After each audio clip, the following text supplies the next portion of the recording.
ਵਾਹਿਗੁਰੂ ਜੀ ਕਾ ਖਾਲਸਾ ਵਾਹਿਗੁਰੂ ਜੀ ਕੀ ਫਤਿਹ। ਸਾਧ ਸੰਗਤ ਜੀ, ਆਪ ਜੀ ਦਾ ਸਾਡੇ ਇਸ ਚੈਨਲ ਭਗਤ ਮਾਲਾ ਵਿੱਚ ਸਵਾਗਤ ਹੈ। ਇਸ ਵੀਡੀਓ ਵਿੱਚ ਅਸੀਂ ਆਪ ਜੀ ਦੇ ਨਾਲ ਭਗਤ ਕਬੀਰ ਜੀ ਦੁਆਰਾ ਮਹਾਗਿਆਨੀ ਪੰਡਤ ਸਰਵਾਜੀਤ ਦੇ ਘਮੰਡ ਤੋੜਨ ਦੀ ਸਾਖੀ ਸਰਵਣ ਕਰਾਂਗੇ। ਪੰਡਿਤ ਸਰਵਾਜੀਤ ਬਹੁਤ ਹੀ ਗੁਣਵਾਨ ਪੰਡਿਤ ਸਨ।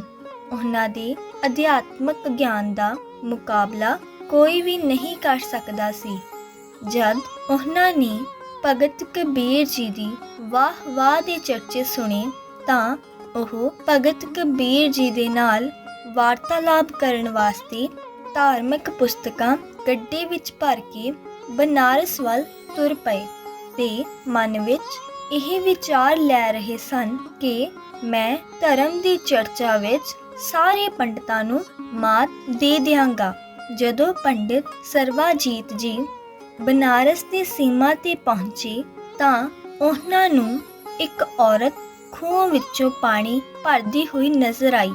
ਪੰਡਿਤ ਜੀ ਨੇ ਉਸ ਔਰਤ ਨੂੰ ਪੁੱਛਿਆ ਕਿ ਭਗਤ ਕਬੀਰ ਜੀ ਕਿੱਥੇ ਰਹਿੰਦੇ ਹਨ? ਤਾਂ ਉਸ ਔਰਤ ਨੇ ਕਿਹਾ ਕਿ ਭਗਤ ਜੀ ਦਾ ਘਰ ਉਸ ਦਿਸ਼ਾ ਵੱਲ ਉਚਾਈ ਤੇ ਹੈ, ਪਰ ਪੰਡਿਤ ਜੀ ਭਗਤ ਕਬੀਰ ਜੀ ਦੇ ਘਰ ਦਾ ਰਸਤਾ ਬਹੁਤ ਹੀ ਛੋਟਾ ਹੈ, ਤੁਹਾਡਾ ਗੱਡਾ ਉੱਥੇ ਨਹੀਂ ਜਾ ਸਕਦਾ। ਇਹ ਸੁਣ ਕੇ ਪੰਡਿਤ ਜੀ ਨੇ ਇੱਕ ਘੜਾ ਪਾਣੀ ਦਾ ਭਰ ਕੇ ਉਸ ਔਰਤ ਨੂੰ ਦਿੱਤਾ ਤੇ ਕਿਹਾ ਕਿ ਤੁਸੀਂ ਮੇਰਾ ਇੱਕ ਕੰਮ ਕਰੋ, ਇਹ ਪਾਣੀ ਦਾ ਘੜਾ ਭਗਤ ਕਬੀਰ ਜੀ ਨੂੰ ਦੇ ਦਿਓ। ਉਹ ਪਾਣੀ ਦਾ ਭਰਿਆ ਹੋਇਆ ਘੜਾ ਦਰਸਾਉਂਦਾ ਸੀ ਕਿ ਪੰਡਿਤ ਸਰਵਾਜੀਤ ਗਿਆਨ ਨਾਲ ਕਿਸ ਤਰ੍ਹਾਂ ਭਰੇ ਹੋਏ ਹਨ। ਜਦ ਉਹ ਘੜਾ ਭਗਤ ਕਬੀਰ ਜੀ ਕੋਲ ਪੁੱਜਿਆ ਤਾਂ ਭਗਤ ਕਬੀਰ ਜੀ ਨੇ ਘੜੇ ਵਿੱਚ ਇੱਕ ਛੋਟੀ ਜਿਹੀ ਸੂਈ ਸੁੱਟ ਦਿੱਤੀ ਤੇ ਉਸ ਔਰਤ ਨੂੰ ਕਿਹਾ ਕਿ ਤੁਸੀਂ ਜਿਸ ਪੰਡਤ ਜੀ ਕੋਲੋਂ ਇਹ ਘੜਾ ਲੈ ਕੇ ਆਏ ਹੋ, ਉਹ ਘੜਾ ਉਹਨਾਂ ਨੂੰ ਵਾਪਸ ਕਰ ਦਿਓ।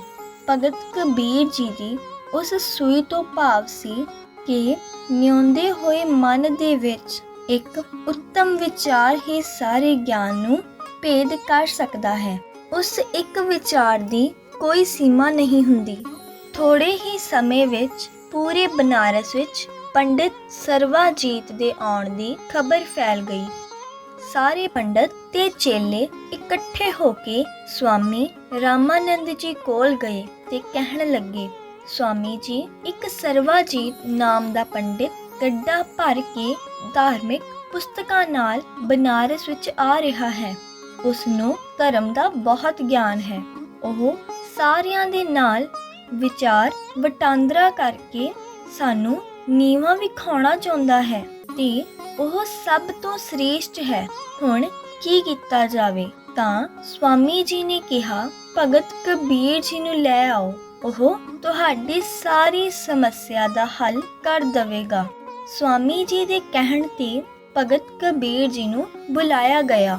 ਹੁਣ ਸਵਾਮੀ ਰਾਮਾਨੰਦ ਜੀ ਆਪਣੇ ਆਸਣ ਤੇ ਬੈਠ ਗਏ। ਪੰਡਿਤ ਸਰਵਾਜੀਤ ਤੇ ਭਗਤ ਕਬੀਰ ਜੀ ਵੀ ਪਹੁੰਚ ਗਏ। ਪੰਡਿਤ ਸਰਵਾਜੀਤ ਨੂੰ ਆਪਣੀ ਜਾਤੀ ਤੇ ਬਹੁਤ ਹੰਕਾਰ ਸੀ। ਉਸਨੇ ਕਬੀਰ ਜੀ ਨੂੰ ਦੇਖ ਕੇ ਪਹਿਲਾਂ ਸਵਾਲ ਕੀਤਾ ਕਿ ਤੂੰ ਕਿਸ ਜਾਤੀ ਦਾ ਹੈ? ਭਗਤ ਕਬੀਰ ਜੀ ਬੋਲੇ, ਪੰਡਿਤ ਜੀ, ਮੈਂ ਇੱਕ ਜੁਲਾਹਾ ਹਾਂ, ਕੱਪੜਾ ਬੁਣਨ ਦਾ ਕੰਮ ਕਰਦਾ ਹਾਂ। ਮੇਰੇ ਵਾਂਗ ਪਰਮਾਤਮਾ ਵੀ ਇੱਕ ਵੱਡਾ ਜੁਲਾਹਾ ਹੈ।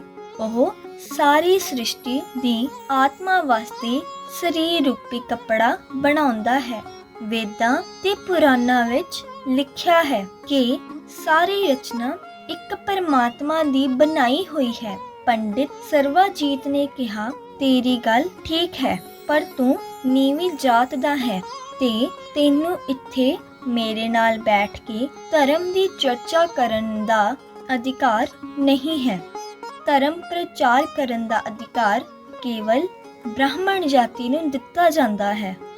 ਕਬੀਰ ਜੀ ਨੇ ਅੱਖਾਂ ਬੰਦ ਕੀਤੀਆਂ ਅਤੇ ਕੁਝ ਸਮੇਂ ਬਾਅਦ ਅੱਖਾਂ ਖੋਲ੍ਹ ਕੇ ਇੱਕ ਸ਼ਬਦ ਉਚਾਰਨ ਕੀਤਾ, ਗਰਭਵਾਸ ਮੈਂ ਕੁਲ ਨਹੀਂ ਜਾਤੀ, ਬ੍ਰਹਮ ਬਿੰਦ ਤੇ ਸਭ ਉਤਪਾਤੀ, कहो रे पंडित बामन कब के होए, बामन कह जन्म मत खोए।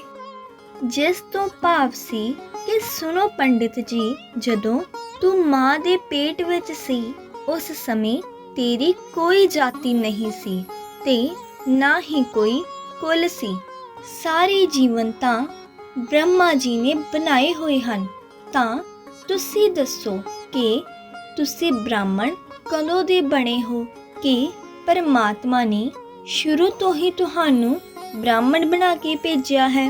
पंडित बहुत ही झगड़ालू सी, इसलिए उसने पुट्ठी सीधी बहस की कि मेरा बाप माँ दादा दादी नाना नानी आदि सब ब्राह्मण सन। तां भगत कबीर जी हस पए ते आखण लगे, जे तू ब्राह्मण ब्राह्मणी जाया तो आन बाट काहे नहीं आया। तुम कत ब्राह्मण हम कत सूद, हम कत लहू तुम कत दूध। जिस तो भाव सी कि सुनो पंडित जी, जेकर तुसी ब्राह्मण ब्राह्मणी दे बच्चे हो तां की होया, तुसी भी तां माँ दी कुख विचों ही जन्म लिया है, जिवें कि मैं लिया है। जिस तरह मेरे शरीर दे विच खून है, उसे तरह तुहाडे शरीर दे विच भी खून ही तां है, तुहाडे शरीर विच दुध नहीं है। यह ब्राह्मण बुना तुसी जनता नू ठगण वास्ते बनाया है। जाति वंड के लोकां विच वैर विरोध वधाया है।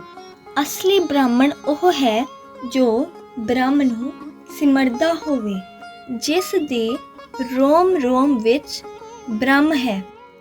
जाति दे नाल कोई ब्राह्मण नहीं हुंदा। यह गल सुन के पंडित सर्वाजीत भगत कबीर जी दे पैरां विच पै गया ते उन्हां ने अपनी भुल बख्शा लई।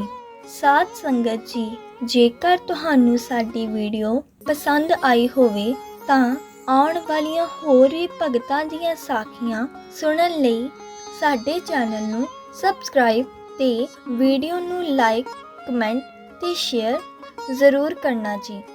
वाहिगुरू जी का खालसा वाहिगुरू जी की फतेह।